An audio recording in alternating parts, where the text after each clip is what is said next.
Live to Pretoria now, SABC News reporter Offense Sitimo is in Pretoria, where we saw some students in EFF regalia embarking on also quite a small, seemingly protest earlier. Offense, what has happened since we spoke earlier?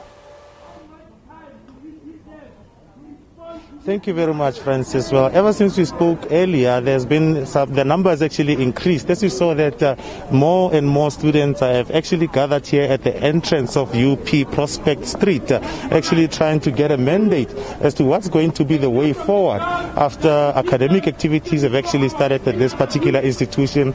But there are those that are still financially excluded, and there are those that are still academically excluded. So they decided to assemble here, have a mass meeting, get a mandate from some of the students, first-year students among them, to sort of try and get an idea as to how they should actually move forward. But joining me now is Josias Mahube Reineke, who's actually the SRC Treasurer General. Thank you so much for your time, Josias. If you can just elaborate on the situation that you guys find yourself in here at UP, and situations and suggestions that you're getting from the students that have gathered here.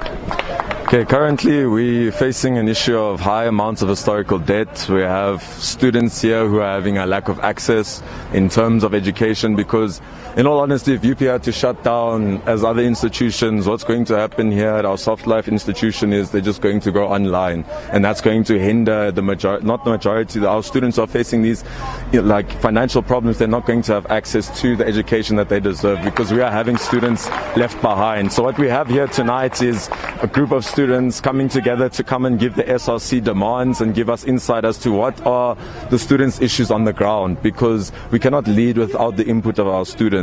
And another thing that we are facing is that we have an institution here that receives the most amount of money from government for subsidies for students being registered. However, we cannot even fund our own students for registration. 5,000 is too much to ask for, and the argument from the institution is they use that for a float. I don't know what they are paying for, but that's what they are saying. But another issue that we have is that there's no funding for international students, especially African students. There's no funding for poor students. So I really want to know, how is it that, like I've been saying before, that statistically speaking, we have a small amount of students in terms of the numerical numbers who are suffering and facing financial issues. But why is it that our institution cannot even provide them with any form of funding or support? Because the funding that is available, it's something of you apply and you wait. You hold your thumbs and you wait. NSFAS is not coming through for students. For our students who are returning, there are students who now have to move universities because certain degrees are no longer being pursued anymore at the institution. So we are in full support with all other universities and the financial issues that students are facing. We are in support of that. We are also in further support with UNISA and the issues that they were facing. And it is not right that we have a minister who demands for the fact of dialogue when he himself is unable to even have dialogue with SRC presidents and secretary generals at SARS meetings. He refuses to meet us. He refuses to even meet our demands. DHET also refuses to meet our demands. What we are seeing now in our country is that our government and our Department of Higher Institution of Learning, all they care about is money. Yes, if I may interject there, what are some of those demands that you would want met before the start of this particular academic period? We are demanding that the academic year be postponed until all students are registered.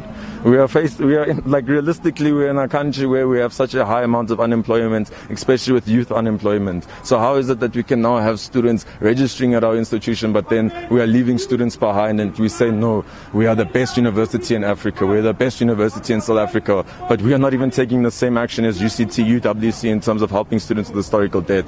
So for me, it's very contradictory in that sense. There is money here, there is money, people can fund. And at the same time, if there are people watching, they can fund also here. We have students nationally, private corporations nationally fund students who are struggling historically with debt. Thank you so much. Well, that was Josias Mahube Reineke, who's the SRC Treasurer General, actually saying that institutions should also come to the party, maybe partner with private partners in order to assist NSFAS and government to fund some of these students. And with that, it's back to studio. Thank you very much, SABC News reporter Offense Sitimo, live from Pretoria.